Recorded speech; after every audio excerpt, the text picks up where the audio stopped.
На сегодняшний день в селе Даямга, где проживает более 200 человек, транспортного сообщения нет, дороги размыты. До критического уровня, который равен 12 метрам, осталось около 40 сантиметров. 3 семьи, дома которых находятся в опасной зоне подтопления, эвакуированы по родственникам. Затор на территории Таерхая устранен. А в селе Чемная в данное время идет снижение уровня воды. Здесь также круглосуточно ведется дежурство. Общее положение в данное время сложное. Крупный рогатый скот планируем эвакуировать в местность Урюнхая, но это сделать будет очень трудно, так как обычно животные не меняют привычную среду обитания, но мы постараемся их загнать в безопасное место.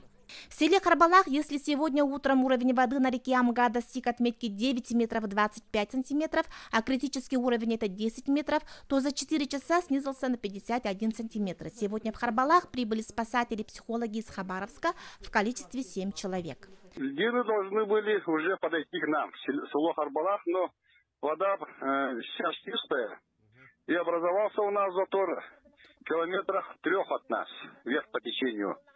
У горы Талкахайта, и там лед прибывает.